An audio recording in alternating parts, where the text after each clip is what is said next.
¿Cómo están, iglesia? Amigos que nos están visitando por este canal de YouTube. Lo que estamos queriendo hacer es algo similar de lo que hacemos todos los domingos cuando estamos en la iglesia, en la escuela dominical. Y hoy nos toca compartir un capítulo de Marcos, que es el capítulo 1, versículo 21 al 28, donde el libro que estamos siguiendo, que es el de seguir a Jesús, estamos en el día número 5, y ustedes dirán, ¿por qué estás afuera de tu casa en cuarentena o por qué estás sentado en un banco de plaza?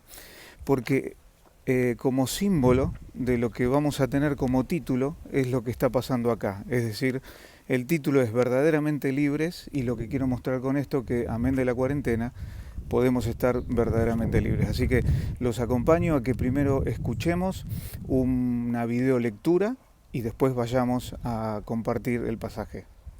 Espero que sea de bendición. Marcos 1, del 21 al 28. Entraron en Capernaum y tan pronto como llegó el sábado, Jesús fue a la sinagoga y se puso a enseñar. La gente se asombraba de su enseñanza, porque la impartía como quien tiene autoridad y no como los maestros de la ley. De repente, en la sinagoga, un hombre que estaba poseído por un espíritu maligno gritó: ¿Por qué te entrometes, Jesús de Nazaret? ¿Has venido a destruirnos? Yo sé quién eres tú, el Santo de Dios. Cállate, le respondió Jesús, sal de ese hombre. Entonces el espíritu maligno sacudió al hombre violentamente y salió de él dando un alarido. Todos se quedaron tan asustados que se preguntaban unos a otros: ¿qué es esto? ¿Una enseñanza nueva? Pues lo hace con autoridad. Les da órdenes incluso a los espíritus malignos y le obedecen. Como resultado, su fama se extendió rápidamente por toda la región de Galilea. Después de haber dado la introducción, verdaderamente libres, a la que nos lleva Pablo Bérnola en este libro Seguir a Jesús, que es el Evangelio de Marcos, un estudio que vamos llevando día a día, domingo a domingo, que por ahora estamos en cuarentena y que justamente el título es verdaderamente libres, ¿no? Qué paradoja. Habiendo leído Marcos, una aclaración a esto es que en el contexto Jesucristo es bautizado por Juan el Bautista y es impulsado o enviado por el Espíritu Santo al desierto. Allí es tentado, no vamos a estar hablando específicamente de eso, pero cuando vuelve, va a volver a su ciudad natal, ¿está bien? A Nazaret. No Marcos, pero sí Lucas presenta el primer momento cuando comienza el ministerio, Jesucristo, y una de las primeras acciones que hace es ir a las sinagogas en un día de reposo. Interesante que en esa primera vez en esa sinagoga, ustedes saben cómo eran los cultos en aquel entonces. Se empezaba leyendo una porción de la Torá en hebreo y después se hacía la traducción al arameo.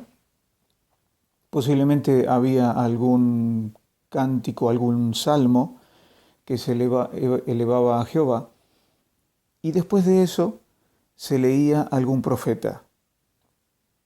Posiblemente, como pasaba en aquel entonces, alguno de los que estaban presentes pedía permiso para leer ese profeta, y entendemos que Jesucristo así lo hizo, y justamente le entregan el rollo del profeta Isaías.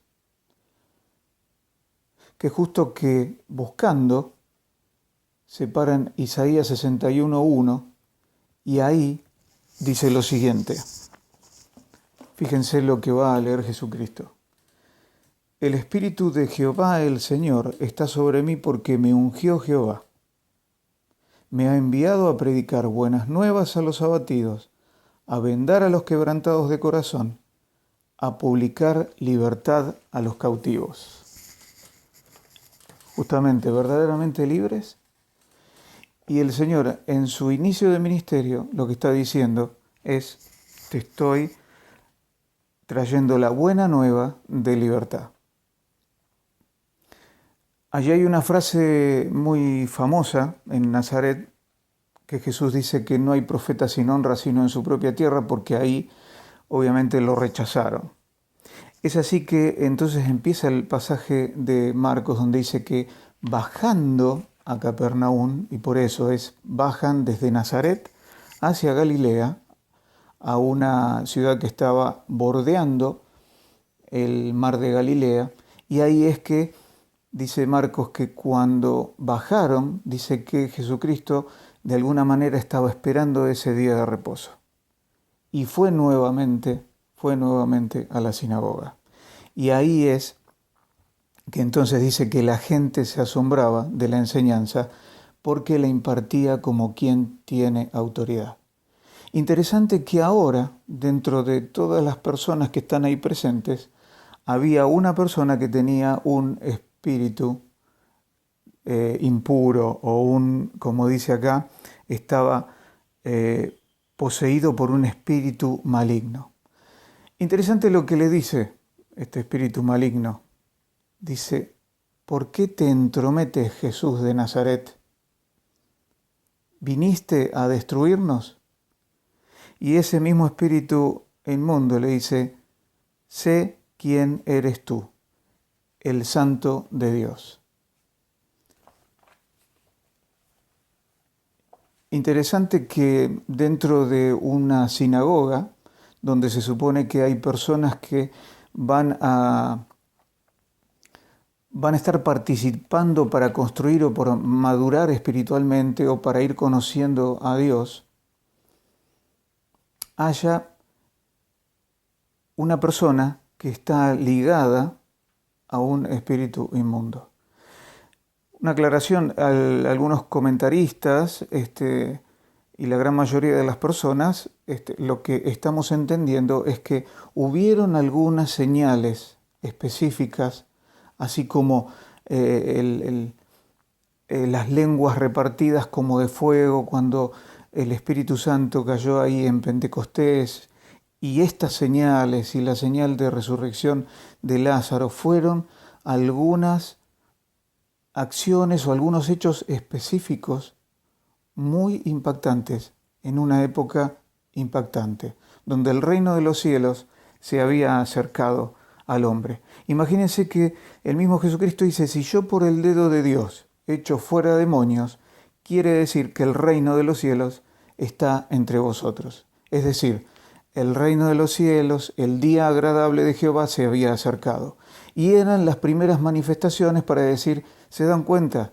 Ya Dios lo había dicho a través de mis siervos los profetas, ahora lo estaba anunciando a través de ese Hijo, y este espíritu inmundo que dice: si yo te conozco, sos el Santo de Dios.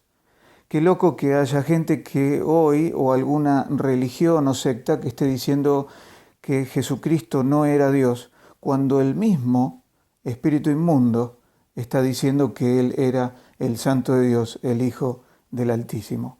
Muy loco, ¿no? Pero bueno, cosas que nos va enseñando Marcos. Ahora, lo primero que le dice Jesucristo es: cállate. Imagínense que Él tenía como, lo dicen los evangelios, una comida y una bebida que comer y que beber por nosotros.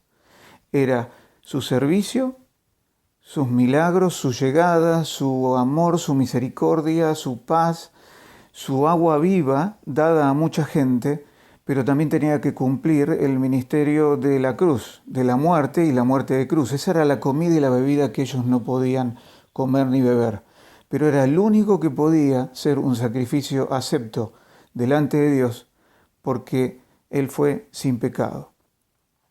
Por eso es el santo, es el apartado con ese propósito. Y entonces Jesús dice que lo reprende y le dijo: sal de ese hombre. Entonces el espíritu inmundo dice que lo sacudió al hombre violentamente y salió de él dando un grito o un alarido. Todos ahí en esa sinagoga habían quedado perplejos, ¿no? Porque no solo él tenía la autoridad de estar abriendo las Escrituras y de decir que ese tiempo de Jehová se había cumplido en él, sino que también tenía autoridad para echar fuera demonios y tenía autoridad para predicar el año agradable de Dios, cosa que no podían hacer los que estaban ejerciendo una religión. Y religión significa religar. Y si vamos a pensar en el título verdaderamente libres, lo que Jesucristo vino a hacer es a cortar o a desatarnos de aquellos lazos que teníamos respecto de la tradición o de la religión. Imagínense que Jesús dice, ustedes, les dice a los fariseos, con vuestras tradiciones invalidan los mandamientos de Dios. Es decir, estaban religando a la gente en vez de a Dios a tradiciones. Entonces, la consulta es, ¿estamos siendo verdaderamente libres de tradiciones? Imagínense que en el Antiguo Testamento hay un profeta que dice, esta es la verdadera religión.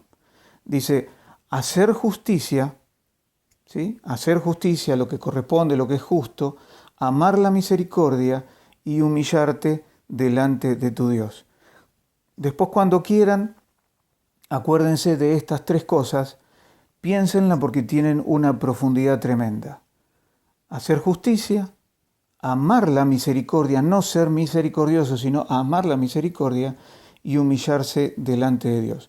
Con lo cual, estos muchachos se habían encargado de vaciar la religiosidad verdadera, que era ligarnos nuevamente a Dios, y las habían llenado de ataduras respecto a tradiciones. Cosa que lo muestra, por ejemplo, lo que hablaba Elsa y Luis la semana pasada. Cuando Jesucristo llamó a Pedro y a los pescadores o a los primeros discípulos, ellos, dejándolo todo, le siguieron. Si había alguna atadura o algo que lo ligaba a la familia, al trabajo y demás, se rompió. Dice que entonces dejando todo y le siguieron. Ahí fueron libres de estar siguiendo a un maestro que hablaba como quien tenía autoridad. Y dice la tradición que ellos, estos 4 pescadores, habían tenido la posibilidad de escuchar a Jesucristo en unos días o unos meses antes de que Él los llamara. Interesante todos estos términos, interesante todo lo que estamos pudiendo ver respecto de Marcos. Y el religarnos me llevó a decir, bueno, pero entonces tengo que estar atado a Dios. Sí, tenemos que estar atado a Dios de la misma manera que el hijo pródigo estuvo atado al Padre cuando volvió después de haber despilfarrado en lo que él creía que era su libertad todas las cosas buenas que él se supone que había tenido, la herencia de su padre. Pensando al principio este hijo que estar bajo la tutela del padre o sirviendo al padre era una de las cosas que a él lo esclavizaba o le quitaba la libertad. Él dijo, dame lo que me corresponde porque me quiero ir. No aguanto más, estoy demasiado ligado a vos.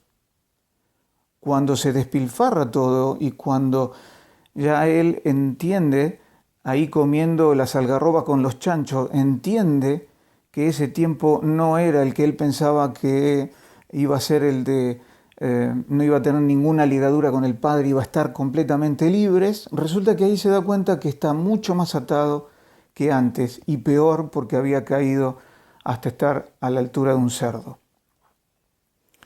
Cuando vuelve arrepentido y el Padre lo abraza, lo primero que hace es volverlo a la libertad. Lo baña, lo viste, le da sandalias y le da el anillo. Y entonces ahora sí, queda ligado a la libertad y bajo la tutela del Padre. Entonces, es como contradictorio decir, pero entonces yo voy a estar en libertad ligado a Dios. Sí, es la mejor de las libertades que podemos tener. De una manera de una manera tan como parece contradictoria. La verdad que es lo mejor que nos puede pasar, estar ligado al Padre. O estar siguiendo, acá el título dice, seguir a Jesús. O estar siguiendo a Jesús. Y para terminar con esta pequeña meditación, Pedro deja todo y le sigue. Y a partir de ahí, imagínense que empieza a estar tras las pisadas de su rabí, de su maestro, que en este momento empezaba a ser Jesucristo. Había una bendición que los padres daban a sus hijos de 12 años cuando iban a la sinagoga a empezar a ser enseñados por medio de algún rabí o algún maestro, como Pablo, por ejemplo, con Gamaliel. La bendición del padre en aquel momento era decirle al hijo: espero que estés lleno del polvo de tu maestro. Y eso significaba: espero que tu maestro vaya adelante enseñándote cosas y que vos estés atrás aprendiendo y llenándote en ese devenir diario de esas enseñanzas o de ese polvo que significa que vas a estar con él. Con lo cual hoy, para esta meditación de verdaderamente libres, donde tenemos que pensar qué cosas hoy nos están atando, qué cosas hoy no nos está permitiendo religarnos con Dios, qué cosas nos atan para no estar verdaderamente libres. Esto se los dejo para que cada uno de ustedes piense. Yo puedo tener mi ligadura que no es la misma que tenés vos. Y les dejo esta bendición o esto que deseo, que cada uno de ustedes pueda ser lleno del polvo o cubierto del polvo de Jesucristo, porque esto significa que lo van a estar siguiendo en sus pisadas, paso a paso, tomando el ejemplo de Él. Él es el único que nos puede hacer verdaderamente libres. Dios los bendiga en el Señor y cuídense.